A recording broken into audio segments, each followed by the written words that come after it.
In the first year of my marriage, at my birthday banquet, a songstress appeared wearing a dress identical to mine. My husband's face turned cold.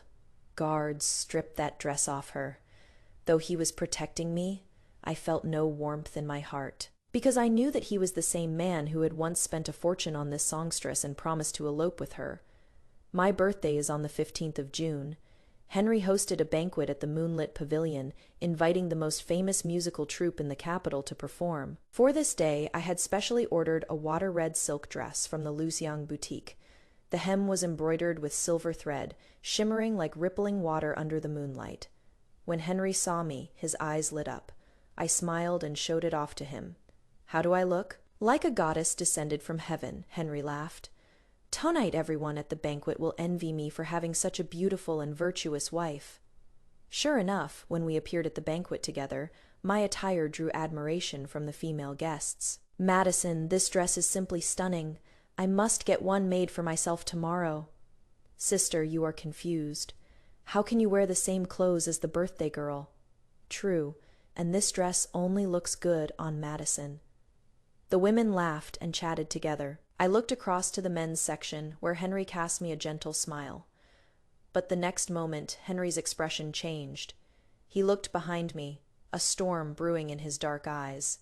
I turned around and was instantly stunned. The music began, and a songstress in a water-red dress danced onto the stage. Her hair was black as ink, her skin white as snow. What completely froze me was, she was wearing the exact same dress as me. The entire hall fell silent, eyes darting between me and the songstress. Finally, Henry stood up abruptly and smashed his jade cup on the floor. Absurd! The music stopped instantly. The songstress stood frozen at a loss. Guards stripped that dress off her. Servants immediately rushed forward. The water-red dress fell to the ground, leaving her in only her snow-white undergarments. The songstress knelt down, her figure looking pitiful in the night wind. "Lillian bought this dress at the Luxiang boutique. I truly didn't know it would offend the madam." She knelt in the cold wind, her thin clothes offering no warmth, her slender shoulders trembling, clearly frightened to tears. Henry's face was icy cold. "Get out." The songstress stood up, her gaze lingering greedily on Henry's face. But it was only for a moment. She lowered her eyes again and turned to leave. Henry walked to my side, took my hand, and whispered, "My lady, that was just an interlude. Shall we continue the banquet?" I didn't speak. After a long time, I turned my head, looked into Henry's eyes, and whispered, "Henry, her name wasn't on the troops list. Tell me, who let her come?" That night, my birthday banquet ended with me feigning illness and leaving early. I said I was unwell and went back to my room to sleep. The next morning, I was awakened by the sound of Henry whipping a servant. "Who let her in?" I put on a robe and went into the courtyard, watching Henry kick over a young page boy. "Speak." "Husband," I said calmly, "why punish your own servant in my courtyard? There was no need for such false theatrics." "Madam," the kicked page boy crawled to my feet. "Madam, it was our negligence last night. We don't know how Miss Lillian managed to sneak in. The Marquis knew nothing about it. If this harms the relationship between the Marquis and the madam, we deserve to die." I watched this performance of self-inflicted suffering with indifference. Lillian's name was not on the list of performers for my birthday last night. It shouldn't have been possible for her to be there at all. She was the top courtesan of the Spring Mist Pavilion. No official would invite her to sing at his own wife's birthday banquet, especially since Henry was the only son of the Marquis, and the guests last night were all of high status. Lillian's appearance was a disgrace to the entire marquisate. I walked past the page boy to Henry. "Husband, let's talk." I had realized that this matter was far from simple last night. After I left the banquet, Lady Eleanor, who was closest to me, stopped me in the small garden and hesitantly told me some things. She said that Henry and Lillian once had a forbidden love affair. He was the only son of a marquis, and she was a courtesan, but they truly loved each other. Henry had not only spent a fortune to redeem her, but also planned to elope with her. Me heart grew colder and colder. And then? There was no and then. Lady Eleanor sighed. The old madam of the marquisate found out and fell ill. The young marquise is filial, so he agreed to marry a proper wife and never see Lillian again. A proper wife? Did that mean his many trips to the south to ask for my hand in marriage? Why didn't you tell me sooner, sister? I suppressed the pain in my heart, though my eyes felt hot. Lady Eleanor sighed. Madison, the young marquise genuinely likes you. At first, he might have sought you out because of your reputation as the most talented woman in the South to marry a virtuous wife and satisfy the old madam. But later, I saw him welcome you into the estate, betting on books and enjoying tea with you, loving and respecting you more and more genuinely. His affair with Lillian is in the past. Why bring it up again? At this moment, looking at Henry's face, I had only one question in my heart. Was it really in the past? Henry met my gaze, seemed to understand something, and lowered his head. Madison, I did have an absurd past with Miss Lillian, but it is all over. You are my lawfully wedded wife, and I will only be good to you. I lowered my eyes. Why didn't you tell me about this past before? Henry was silent for a moment, then whispered, I was afraid you would mind. Your reputation is widespread, and countless young men in the capital wanted to marry you. I was afraid if you knew, you wouldn't marry me. Madison, yesterday was just an accident. I promise it won't happen again. Okay, Henry embraced me. I closed my eyes in his arms and sighed, silently. I wanted that too. I wanted yesterday to be just an accident, wanted Henry and me to continue to spend the rest of our lives together hand in hand. After all, I had traveled thousands of miles to marry into the marquisate. Our marriage had received the emperor's praise, and he had even bestowed calligraphy reading a match made in heaven on our wedding day. Divorce would not be easy. Moreover, Henry had indeed been a very good husband since our marriage. But my intuition told me that things might not go as smoothly as I hoped. Sure enough, before I could agree, a servant rushed in to report, Miss Lillian has fainted at the main gate. Henry stood up abruptly and ran towards the main gate. At the main gate of the marquisate, Lillian, dressed in plain clothes, lay beside the stone lion, her eyes closed, unconscious. The marquisate faced a long bluestone street, and passers-by were pointing at her. She had come early in the morning and waited at the gate, saying she wanted to apologize to me. Didn't I tell you to send her away? Henry hurriedly helped Lillian up while scolding the gatekeeper. The gatekeeper was sweating profusely. I tried to persuade her many times, but Miss Lillian just wouldn't leave. Don't blame him, Marquis. Lillian opened her eyes in Henry's arms and weakly tugged at his sleeve. I insisted on waiting.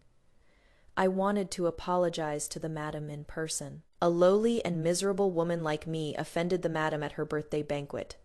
I feel so guilty, Lillian said half a sentence weakly, then fainted again in Henry's arms. Henry picked her up. What are you standing there for? Go get a doctor. He shouted anxiously to the nearby servant.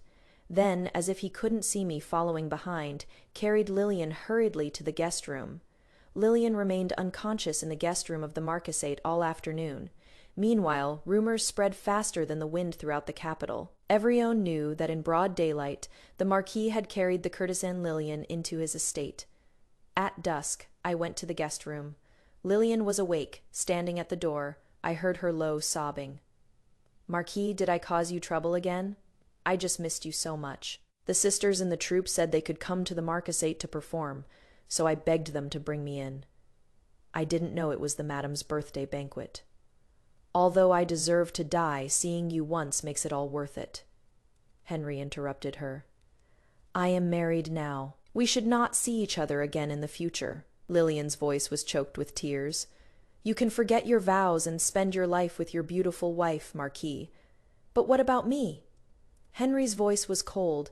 I will pay to redeem you. The world is vast. You can go wherever you want. Lillian began to cry. Marquise, you know that although the world is vast, the only place I want to stay is by your side. I couldn't listen anymore and walked in. Upon seeing me, Lillian immediately scrambled out of bed and knelt down. Madam. Henry pulled her up. You are unwell. Don't demean yourself. Madam. Henry walked to my side. I've already asked. The dress incident was a mistake by the owner of the Luciang boutique. Miss Lillian didn't do it on purpose. I remained silent. Just then, a servant brought in the medicine. Marquis, the medicine is ready. I took the bowl before Henry could. The Marquise has official duties to attend to. I will take care of Miss Lillian. Henry's gaze faltered slightly. I lowered my eyes and said, "Or does the Marquis want to stay here and feed her the medicine himself? Everyone in the capital knows the Marquis carried Miss Lillian into the estate and is just waiting to see my jealous theatrics." I smiled. "Does the Marquis want to grant their wish?" Henry stepped forward and held my cold fingers. "Madison, you've been wronged." He frowned at Lillian. "I have instructed the doctor. You will recover at the clinic in the suburbs from now on." With that, he turned away from Lillian's reluctant gaze and left. I sat by the bed, gently stirring the medicine in the bowl. As soon as Henry left, Lillian changed her face. The gentle and pitiful look disappeared. She looked me up and down and laughed. "They say the madam is as beautiful as Jade, but seeing you today, I think you are just average. Wearing that water-red dress, who do you think is more beautiful, you or me?" Ignoring her provocation, I said calmly, "I don't need to compare myself with you, Miss Lillian. I do not serve others with my beauty." Lillian's breath hitched, but then she laughed. "Madam is of noble character. I admire you. Too bad men in this world only love beauty." I looked at her. She appeared to be unadorned in her illness, but in fact, every detail, the stray hairs at her temples, the redness at the corners of her eyes, was carefully designed. Indeed, she was a beauty who evoked pity, like Shishi clutching her heart. Miss Lillian is indeed beautiful. If you don't take your medicine properly, this beauty might not last. I called in 2 trusted maids who held her down while I poured the medicine into her mouth. Lillian choked and coughed, black medicine spilling all over her. She looked at me with hatred in her eyes. "Madison, just wait. The one in the Marquise's heart will always be me." That night, there were no stars or moon. Henry sent men to take Lillian to the suburban clinic. He came to my room wearing a casual green brocade robe, but his elegant bearing made it look as refined as bamboo and jade. I looked at his handsome face, but felt only sadness in my heart. If I had never loved Henry, it would have been fine. But the opposite was true. When I came to the capital with my father, I attended a polo match for young nobles. On the field, my horse was suddenly startled and bolted. Everyone scattered in panic. Only Henry rode forward alone, and finally managed to grab the reins. He helped me, terrified, down from the horse, his smile like a clear breeze and bright moon. "I am Henry, the only son of the Marquis of Everjoy, a noble young lord." I thought our fate ended there, but a few years later I learned he had personally come to my home in the South to ask for my hand in marriage. My parents were very satisfied. Henry was handsome, of noble status, and the Marquis of Everjoy's family had a reputation for integrity, forbidding concubines. So my family and I were very reassured about this marriage. We were too reassured, which led us not to ask anyone to inquire about Henry's past in the capital. Now, Henry came to me and embraced me from behind. "Madison," he whispered, "are you unhappy? If you are unhappy, punish me." I smiled bitterly. "Even the Emperor has to think thrice before punishing you. How dare I? What the Emperor cannot punish, my wife can." Henry breathed into my ear. "Tell me, madam, how do you want to punish me?" My mind was in turmoil. Countless thoughts collided in my chest. I wanted to push Henry away and tell him that an unfaithful man did not deserve my love. I also wanted to hug him tightly and tell him that we had bowed to heaven and earth and our parents, promising to be together for a lifetime. Outside the window, the dark, cloud-covered night sky finally unleashed a torrential downpour. The wind and rain were loud, and amidst them there was a faint sound of a cat mewing. A moment later, I heard a maid's panicked voice. "Miss Lillian, you can't go in." Henry's face changed. He rushed into the rain, his voice icy cold. "Lillian, how dare you trespass in my wife's courtyard?" "I already said, we don't need to see each other again. Don't push your luck." Henry stopped mid-sentence, stunned. because he saw clearly that Lillian, soaked through in the pouring rain, was tightly holding a small kitten, protecting it with her body. Lillian. Lillian didn't want to trouble the Marquis again, she whispered, shivering from the cold. But this kitten ran into the estate. It was the last gift the Marquise gave me. I was afraid something would happen to it, so I shamelessly begged the gatekeeper to let me in.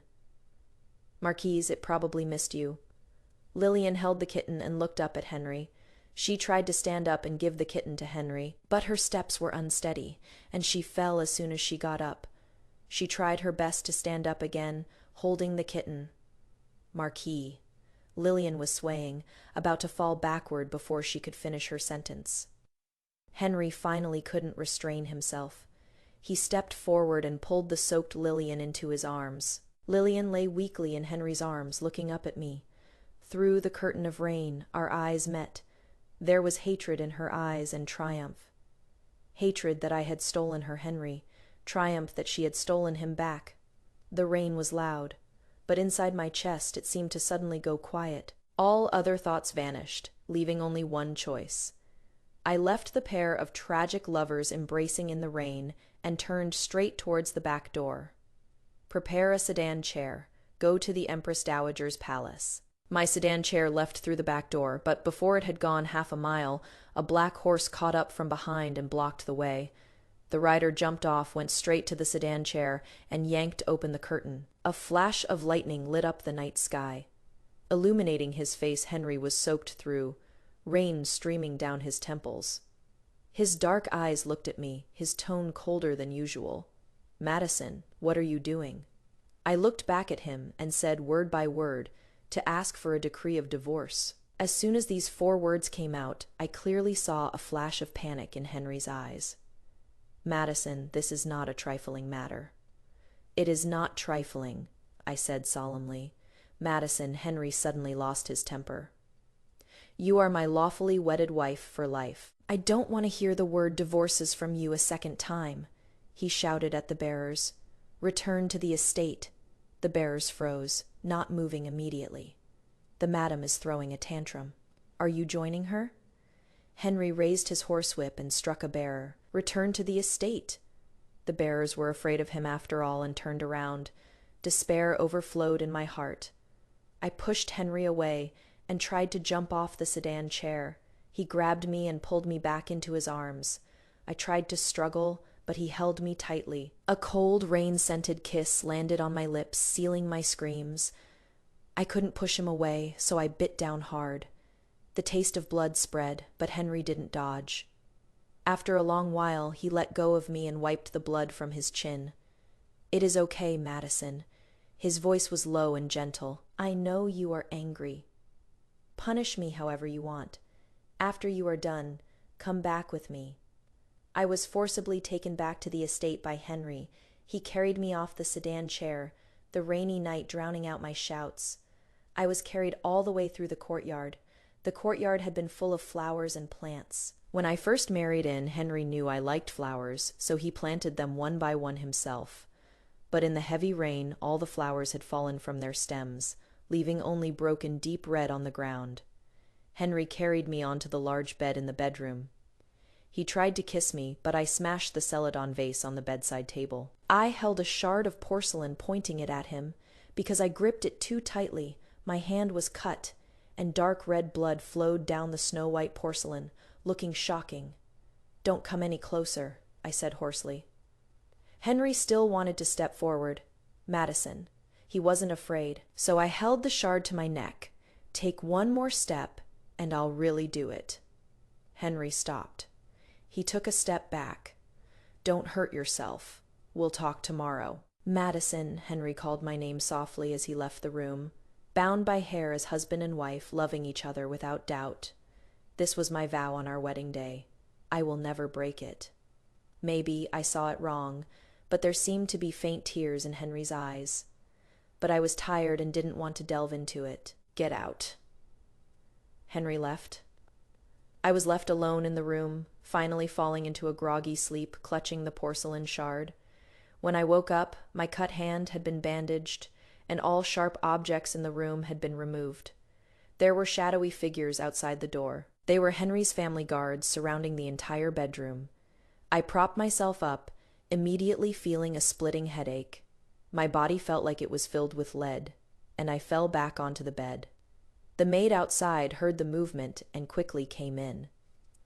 "Madam caught a cold from the rain last night," she said, holding a medicine bowl. "The Marquise has already called a doctor to see you, personally watched the servant brew the medicine, and gave many instructions on how to take care of Madam.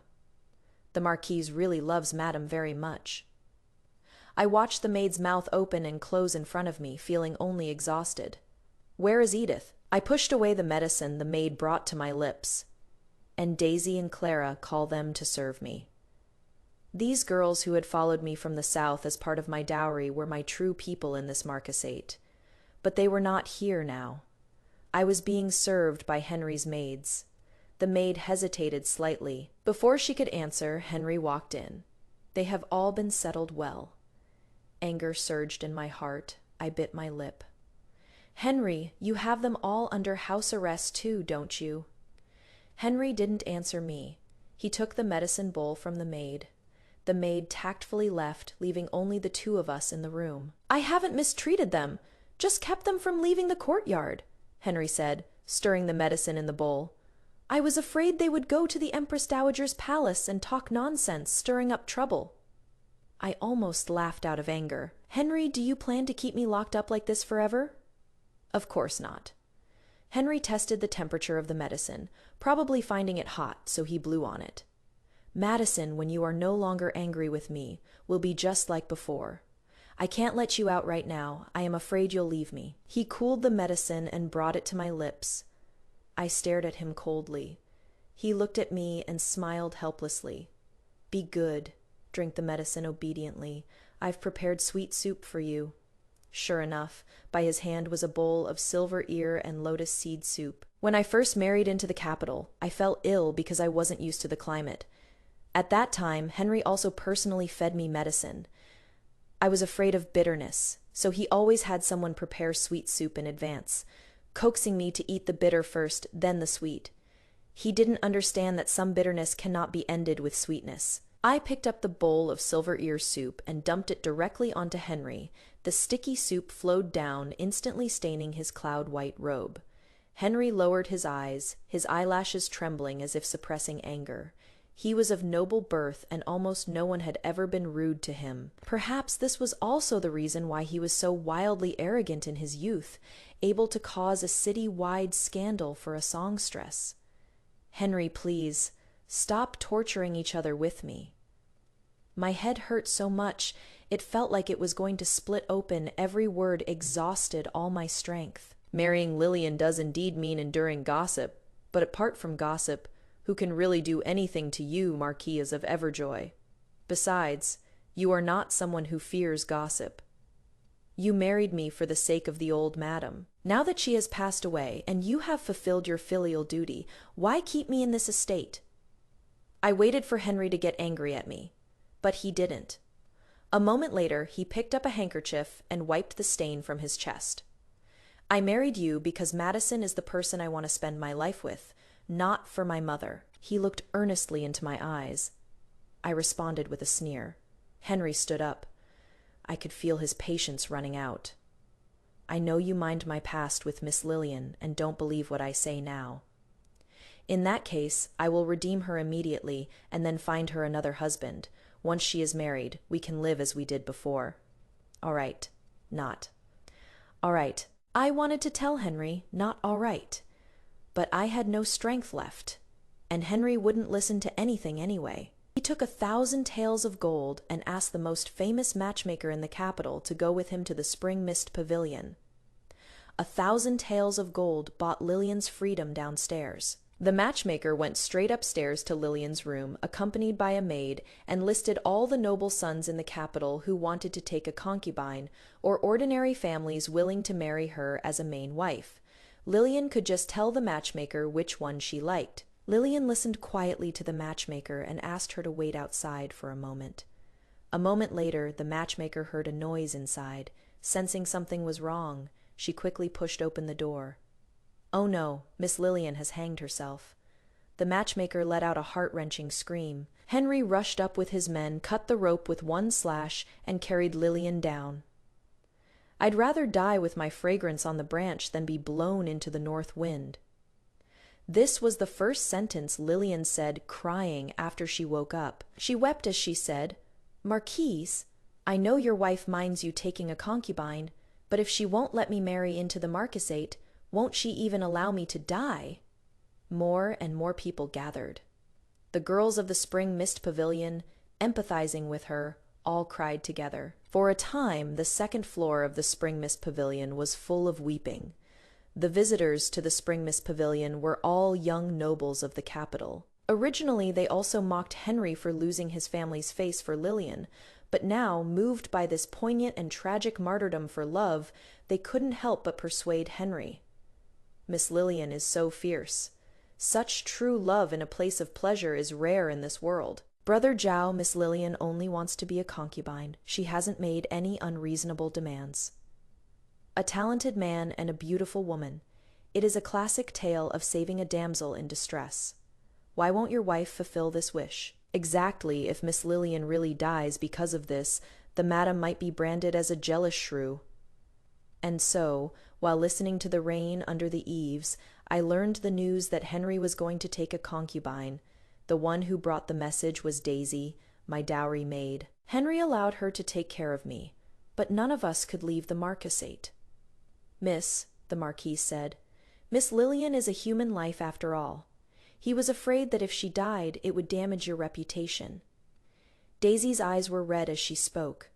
I found a handkerchief and wiped the tears from her face. "Why are you crying when everything is fine?" "Why shouldn't I cry?" Daisy wiped her tears, but more kept coming. "It is so hard to be a woman if you don't marry. Outsiders will say no one wants you, so your reputation is bad. If you marry, and your husband seeks pleasure outside, outsiders will say the wife is incompetent in managing the household and can't keep her husband, so her reputation is bad. If you don't let your husband seek pleasure, outsiders will say the wife is a jealous shrew, and her reputation is still bad." Daisy wiped her face heavily with her sleeve. "If I knew my reputation would be bad either way, I might as well not have married in the first place. We could have been so happy picking water chestnuts and admiring lotus flowers in the south." I smiled and looked at the boundless rain. "Daisy, do you want to go back to the south?" "Yes," Daisy cried even harder. "But miss, we can't go back. We can," I said softly but firmly. "Trust me, we can go back." In the evening, Henry came to see me. I had never seen him so cautious. I gave her the title of concubine, but I won't let her enter the marquisate. She will only live in a house I bought outside. In the future, it will still be just the two of us in this estate. After Henry finished speaking, he studied my expression. He was waiting for me to cry and make a scene. If I blamed him, he would have to take it. After all, he was the one who said he would completely break off with Lillian before leaving, and he was the one who came back having taken a concubine. But I didn't. I just smiled faintly. "All right, do as you say." Henry raised his eyebrows flattered. I smiled and brushed the powder off his shoulder. "What, you are unhappy that I agreed with you?" "Of course not," he whispered. "Madison, I just didn't expect you to be so magnanimous. I am jealous. You are unhappy. I am magnanimous. You are disappointed." I smiled. "Being the wife of a marquis is really difficult." Henry's throat moved, wanting to say something more, but I had already turned to get the wine bottle and cups. "This is wine I brewed myself. Let's get drunk together, husband." I hadn't called him husband for a long time.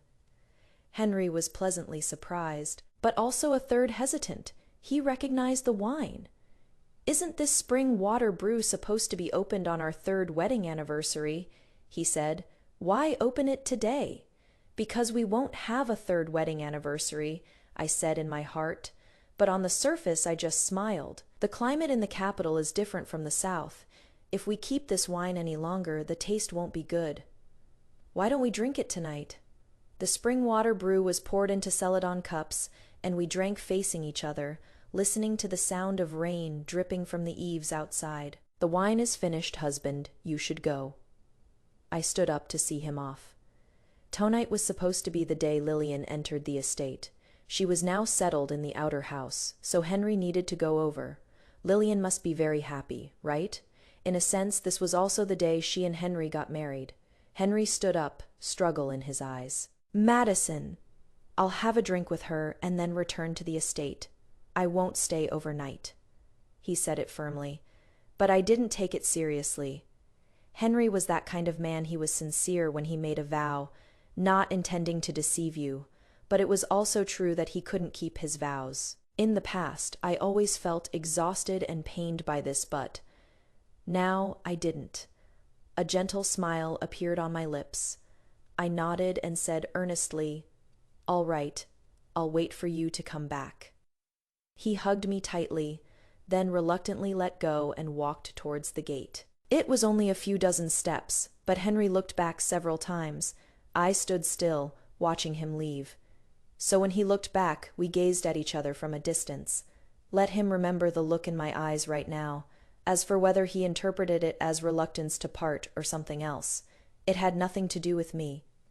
After Henry left, the smile on my face disappeared. I returned to my room alone. Edith walked to my side. Of all the dowry maids, she was the oldest, most steady, and the one I relied on most. "Miss Everything is ready," Edith whispered. I nodded. Edith still had a final hesitation. Should Daisy and the others be told the truth? I shook my head. "They are young and can't keep secrets. We'll tell them later." Edith couldn't bear it, but she understood this was the best way. It got completely dark. Edith left, and I lay on the bed. On the bedside table was a black pill Edith had left. I swallowed it and closed my eyes. Henry should be celebrating with Lillian now, and my heart, hurt to the end, could finally be free. Vaguely, the old scenery of my hometown appeared before my eyes. In the water town, white walls and black tiles, green leaves and red flowers, a black awning boat glided across the lotus pond, and a song drifted out Evrione, says the South is beautiful. Travelers should grow old in the South. Spring water is greener than the sky, sleeping in a painted boat listening to the rain. The woman by the stove is like the moon, her wrists like frosted snow. Don't return home before you are old. Returning home will break your heart. So good, I can finally go home. Henry's perspective. Henry told Madison he would come back after a drink. As a result, he stayed with Lillian for 3 full days. Before reaching the outer house, he had indeed intended to just see her and return. He had already wronged Madison too much, and he was afraid that if he stayed too long, the rift between husband and wife would grow even wider. However, when he arrived at the outer house, he found that Lillian had decorated the bedroom to look like a bridal chamber. A concubine could only wear a pink wedding dress, but Lillian wore a bright red wedding dress underneath her pink outer robe. At that moment, only the two of them were in the bedroom. She took off her outer robe, revealing the bright red lining. I know this is against the rules, but I am also a woman before my father was convicted and our home raided. I was also an official's daughter waiting to be married. My lifelong wish was just to marry my beloved wearing a phoenix crown and embroidered robes. A trace of pity arose in Henry's heart. He told Lillian that he wouldn't stay overnight and would leave after a drink. Lillian wept, showing Henry the bright red double happiness characters she had cut herself, and the peanuts and dates spread all over the bed. "Marquise, this is our wedding night.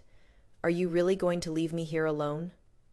Red candles dripped wax. Lillian wept, looking pitiful. Henry's heart softened. He drank that cup of wine, thinking, "Then I'll stay a little longer." Henry clearly only drank 3 cups, but the wine was surprisingly strong. He soon felt hot, dizzy, and unable to control his arousal. Lillian had drugged the wine. It was a long, long time later that Henry learned of Lillian's scheme. She wanted a child in her calculation. As long as she got pregnant, Madison would definitely make a scene with Henry, and Henry's patience was limited. The rift between the couple would only deepen, and the deeper it got, the less likely they would be intimate. So her child would be the only child. It didn't matter if Henry kept her in the outer house now. The Marquisate's heir was with her. He would have to take her back sooner or later. Lillian knew her background was low, and she couldn't be the main wife, but it didn't matter. As long as everything went smoothly, wife and concubine were just titles. She would eventually become the true mistress of the Marquisate. The drug was strong. After 3 days of absurdity, Henry finally sobered up. He wanted to return to the estate, and Lillian didn't stop him. Anyway, she had gotten what she wanted. She even sent her own maid back to the estate with Henry, ostensibly to take care of him, but actually to find an opportunity to tell Madison the news that the Marquis had favored concubine Liu for 3 full days, to further provoke her. However, the maid ran back in a panic after only half a day. Bad news. Madison is dead. The Marquis, he is gone mad.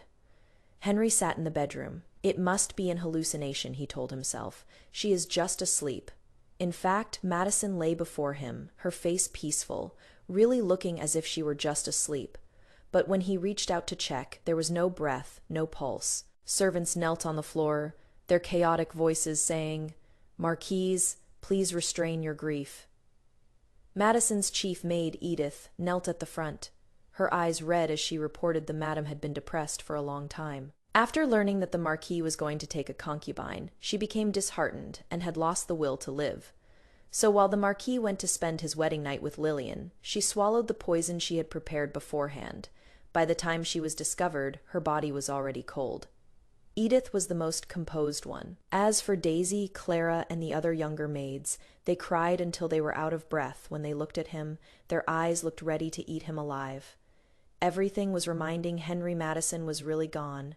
She would never speak again, never smile again, never secretly blush when he lifted her off the horse. What was she thinking when she watched him walk towards another woman? And although he looked back many times, he ultimately didn't return to her side. If he hadn't left then. Henry suddenly spat out a mouthful of blood. Then everything went black, and he lost consciousness. Henry lay in bed for many days. Lillian's drug had already overdrawn his body, and Madison's death awakened his inner demons. Many doctors came to see him, pouring in endless medicinal soups, barely keeping him alive. During that time, he struggled to get up once to go to Madison's mourning hall. Her funeral was handled by people from the SU family. The leader was a young man with a cold face, Madison's brother. Henry groggily tried to rush towards the coffin, but was held back by Master Sue's men. "Marquis, what are you doing?" Henry stared blankly at the coffin. He wanted to die with Madison. They had slept in the same wedding bed now.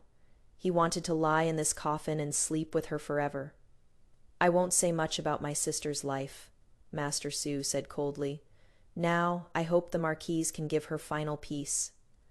The Sue family took Madison's coffin and left. They said she didn't like the climate in the capital, so her soul should return to her homeland and be buried in the South.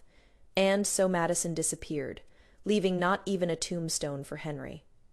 For the next 3 years, Henry didn't know how he lived. He often sat under the eaves when it rained, imitating her listening to the rain, recalling every detail related to her. The first time he went to her house, she quietly peeked out from behind the curtain.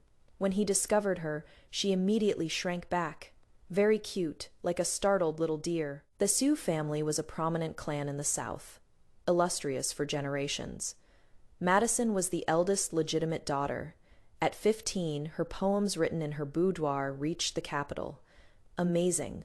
All the literati, and her reputation for talent spread far and wide. When he went to ask for her hand, the SU family initially disagreed. They had intended to send Madison into the palace to become an imperial concubine. In comparison, he wasn't that outstanding. The Marquis title was high, but it was already an idle position, relying only on the ancestral protection left by the old Marquise's military merits. But she liked him and argued with her family several times.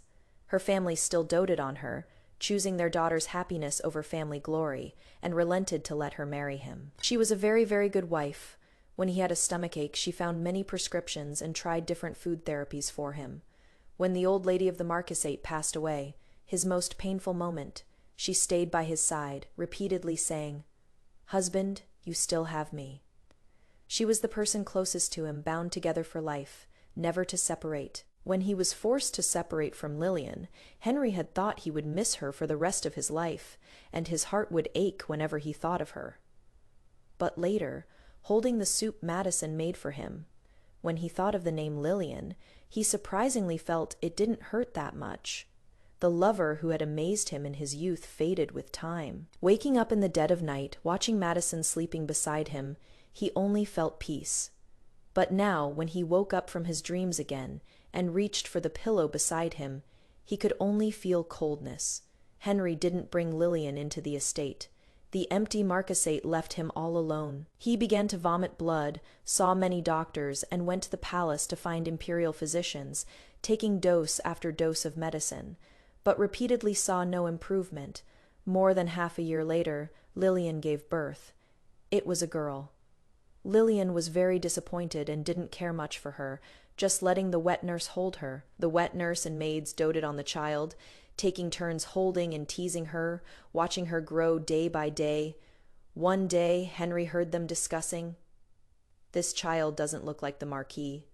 It was like a cold sword piercing straight into Henry's heart. He didn't react immediately, but quietly investigated for a few months, verifying his suspicion when Henry went to the Spring Mist Pavilion to find Lillian. A young page boy always led the way. That page boy had red lips and white teeth, handsome features, and a pair of light amber pupils. And this child also had light amber pupils. Henry called Lillian and told her what he had guessed. Lillian cried again. Weeping, she told how she was devoted to Henry, and it was that page boy who coveted her beauty and drugged her. Henry calmly watched her cry, make a scene, self-harm, and threaten suicide, suddenly realizing he felt nothing in his heart. When he was no longer emotionally involved, he was surprised to find that every one of Lillian's tricks was so similar. She even shed tears at the exact same angle, showing her most beautiful profile, striking the most pitiful pose. Every tear was calculated, every line woven. Henry suddenly found it ridiculous. Thinking about it, he was only 17 when he first met Lillian. Lillian had entered the Spring Mist Pavilion at 11, growing up there under the Mama-san's strict training, having spent nearly 10 years in the pleasure quarters. The zither she played for him, the songs she sang, the words she said were all just techniques taught by the Mama-san. Besides him, she had played, sung, and said them to thousands of others, and he had mistaken these skilled techniques for sincere devotion. Actually, he had received sincere devotion once, but he ruined it himself. Another 3 years passed. Henry aged a lot. He was actually in the prime of his life, but everyone who saw this young man felt a heavy twilight about him. Lillian had been dead for a long time, and green grass grew on her grave. He had killed her by accident. He had forgotten the exact process, only remembering she came crying to hug him, asking if he refused to sleep with her because he was thinking of Madison. And when he heard Madison's name, he suddenly lost control and smashed a vase on Lillian's head. The emperor, considering his father's military merits, tried his best to be lenient with him, but the impact of this incident was terrible. The already bad reputation of the Marquis of Everjoy's estate in the capital became completely notorious from then on. The marquisate declined rapidly. He dismissed most of the family members, staying alone quietly, sometimes sitting for a whole day. If he had done anything good, it was probably bringing Lillian's child to that page boy. That page boy doted on his daughter. He took out his savings, intending to take his daughter away from the capital. "Where to?" Henry asked him. "The South," said the page boy. "Everyone says the South is beautiful. Travelers should grow old in the South. I want my daughter to grow up in the South. She will probably grow up to be gentle, beautiful, and well-educated." Because of these words, Henry gave the page boy a lot of reward money. The page boy left with 1,000 thanks, completely not understanding why the Marquis was so good to him. It was actually just because Henry thought of her, who also grew up in the South. Gentle, beautiful, and well-educated, indeed let that innocent little girl grow up in the South. The filth of the parents' generation shouldn't fall on her. Henry himself wanted to go to the South to see. It happened that there was a rebellion by violent mobs in the southwest, and the emperor ordered it to be quelled. Henry volunteered to go. He made a detour to the south, wanting to take one last look. Henry didn't expect to see Madison in the south. In a tailor shop, he heard a familiar voice. "This silk skirt is beautiful." It was Daisy, that chirpy little maid. "But it is water red." This was Clara, her Wu dialect accent the heaviest. "Water red is not good, miss. Maybe change to another one?" This was Edith, her voice always steady, just like her personality. Henry held his breath. The next instant, he heard a voice that had only appeared in his dreams for many years. "What is wrong with the color?" The woman's voice was gentle and clear. "I like water red here. I'll go try it on." Henry walked into that tailor shop. Through layers of fabric and wooden racks, he saw her come out wearing a water-red silk skirt, just like at that birthday banquet many years ago. She walked gracefully up to him, smiled, and asked, "How do I look?" The maids all fell silent. In the shop, he and the woman looked at each other. After a long time, the woman smiled softly and said to Edith, "Take them outside first." The maids left, leaving only the two of them in the room. "Madison," Henry heard his own voice trembling. "You faked your death, didn't you? That medicine was for feigning death. You didn't die. You used this method to—" He couldn't go on, because the second half of the sentence was, "She used this method to completely escape him." After a long time, the woman smiled. She took half a step back and curtsied politely, a gesture of distance. "Young master, the past is hard to chase. Not all old acquaintances need to be reunited." It rarely snows in the South. Growing up, Madison had almost never seen snow in her hometown. But this year, not only did snowflakes fall from the sky, but a thick layer also accumulated on the ground. Some said it was because of the rebellion in the Southwest, a strange phenomenon from heaven. Henry had been kneeling in the Sioux residence for 7 days. Madison's father and brother had both tried to persuade him and even forcibly drive him away, but he just wouldn't leave. Her brother sighed to Madison. "What exactly does he want?" Madison smiled. "I'll go talk to him." "You still want to see him. Don't worry, after this meeting he will leave." Henry knelt in the snow, cold to the bone. Finally, he saw a figure in a water-red long dress appear in the snow-white world, slowly walking towards him. His eyes immediately lit up.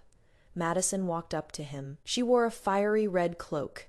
Even such a brilliant color was subdued by her dignity and nobility. She looked like a winter plum blooming in the snow.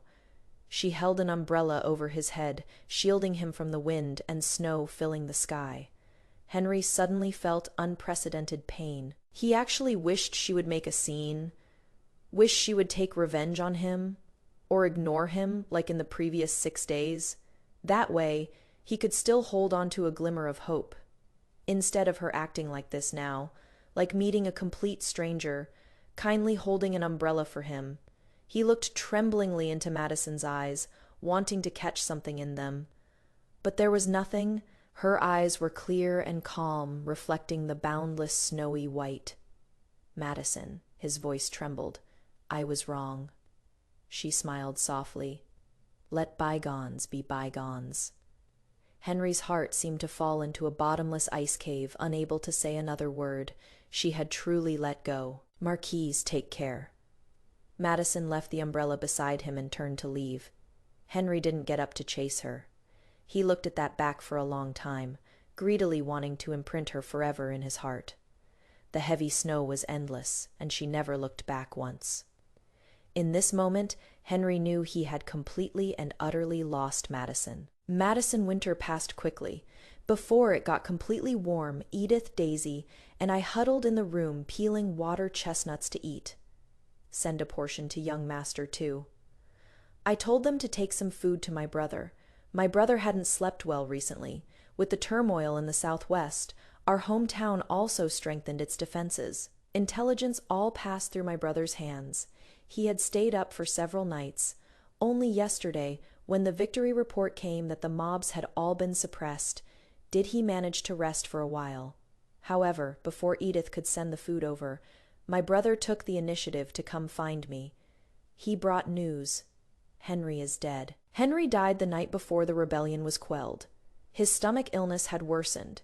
He wasn't suitable to go to the front line, but he forced himself to go. His black steed carried him deep into the enemy camp.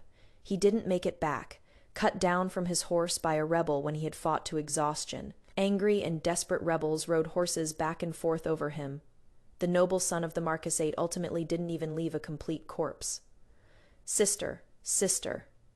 I heard my brother calling my name. I snapped out of my trance.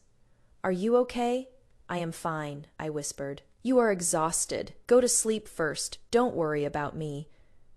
After my brother left, I leaned against the wall, standing quietly for a while. Edith and the others hadn't heard my brother's words and were gathered around the charcoal basin, roasting chestnuts. This was a moment for me alone. I looked at the sparks in the charcoal basin, my vision blurred, and they turned into the red candles burning on my wedding day. The candle flames danced, reflecting Henry's face. He said word by word, bound by hair as husband and wife, loving each other without doubt. I, Henry, vow to have only my wife Madison for my entire life. If I break this vow, may I be torn to pieces. Now he had fulfilled the vow he made himself. A tear slid from the corner of my eye, fell to the ground, and spread into a small water stain. However, it was just a single tear. Daisy Clara, why did you two roast all the chestnuts without leaving any for me? Edith twist their ears for me? I ran to the charcoal basin, rubbed my hands, and joined the playful group. Laughter filled the room outside the window. The sun grew warmer. Spring was in the air. The river water was about to melt. By then, on the black awning boats, fisher girls would sing again. Everyone says the South is beautiful. Travelers should grow old in the South. Spring water is greener than the sky, sleeping in a painted boat listening to the rain. The woman by the stove is like the moon, her wrists like frosted snow. Don't return home before you are old. Returning home will break your heart. The matters of the capital were all in the past, now turning into old dreams, scattering away. And in the South, I still have many good sceneries to see.